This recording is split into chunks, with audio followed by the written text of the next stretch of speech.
Alors, Matplotlib, on est probablement tous passés par là. C'est la bibliothèque pour faire des graphiques en Python, mais il faut l'avouer, elle peut être un vrai casse-tête.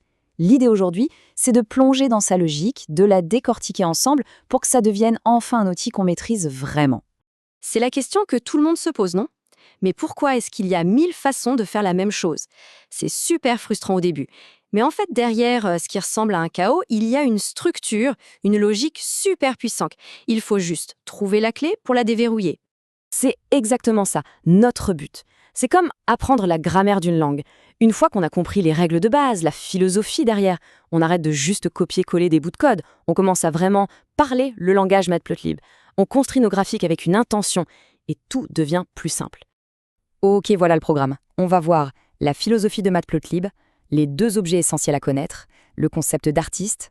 Ensuite, on se fera une méthode de travail pas à pas, on regardera les pièges à éviter et on finira sur des visualisations un peu plus modernes.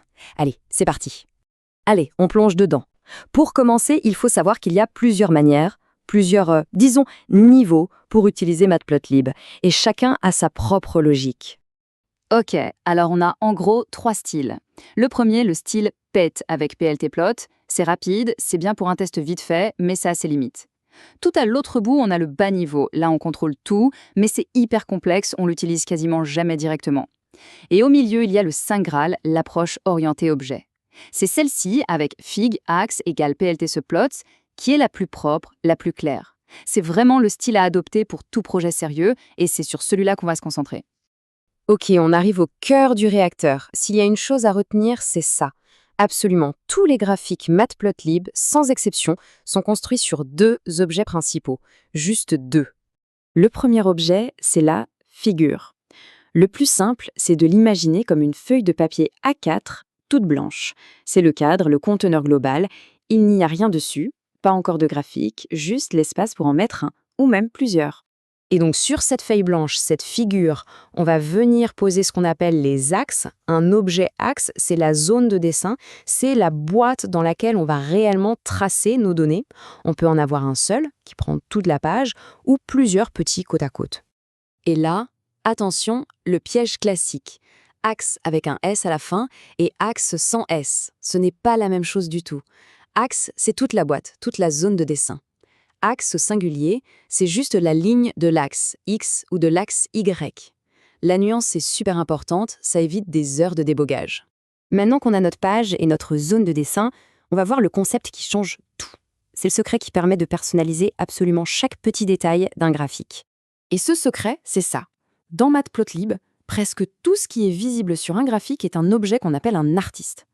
Qu'est-ce que ça veut dire ? Eh bien, la ligne du graphique, c'est un artiste. Le titre, c'est un autre artiste. Les barres d'un histogramme, les points d'un nuage, ce sont tous des artistes.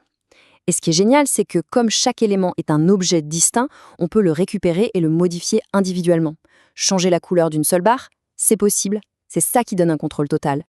Ok, la théorie c'est bien, mais en pratique, comment on fait ? Le mieux, c'est d'avoir une sorte de recette, un modèle mental qu'on peut suivre à chaque fois. Ça rend le code beaucoup plus propre. Et la recette, la voilà. Un processus en 6 étapes qui marche pour quasiment tous les graphiques. D'abord, on crée la figure et les axes. 2, on met les données dessus avec axe.plot ou axe.scatter. 3, on ajuste les limites. 4, on ajoute le contexte, titre, légende. 5, un petit tight layout pour que tout s'ajuste bien. Et enfin, 6, on affiche ou on sauvegarde. C'est logique, c'est propre et c'est facile à relire. Bon, maintenant qu'on a les bases solides, parlons des trucs qui fâchent, les problèmes classiques que tout le monde rencontre. On va voir comment notre modèle figure, axe, artiste nous aide à les régler. Ah, celui-là. Qui n'a jamais eu ce problème? On passe 1 heure à faire le graphique parfait, on clique sur Enregistrer et, hop, les étiquettes sont coupées sur l'image finale.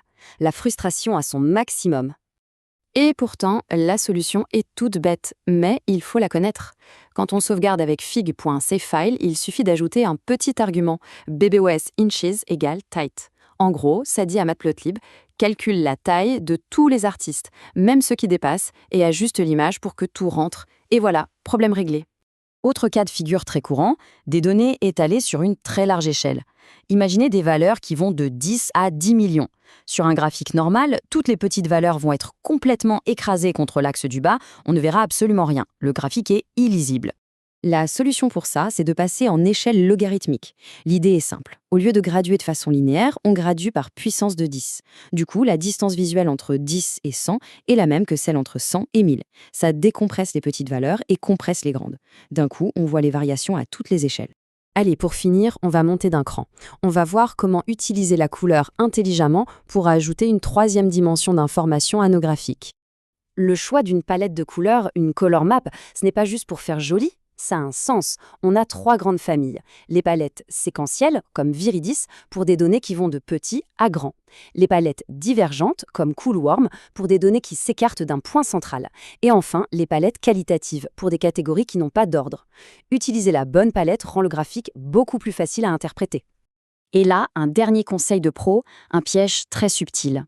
Si on transforme nos données, par exemple en échelle logarithmique, il faut absolument appliquer la même transformation à la barre de couleur. Sinon, la couleur sur le graphique ne correspondra plus à la valeur sur la légende. Le graphique devient carrément faux et trompeur. Il faut que tout soit cohérent. Donc si on devait tout résumer en une seule phrase, ce serait celle-ci. Quand on fait un graphique, il faut penser « j'ai une figure, ma feuille, dessus je pose un ou plusieurs axes, mes zones de dessin, et tout ce que je mets dessus est un artiste que je peux contrôler. » C'est ça la grammaire de Matplotlib. Une fois qu'on a compris cette grammaire, on arrête de se battre avec la bibliothèque. On commence à dialoguer avec elle. La question n'est plus de savoir comment faire un graphique, mais plutôt de se demander quelle est la meilleure histoire à raconter avec ces données. Et là, tout un monde de possibilités s'ouvre.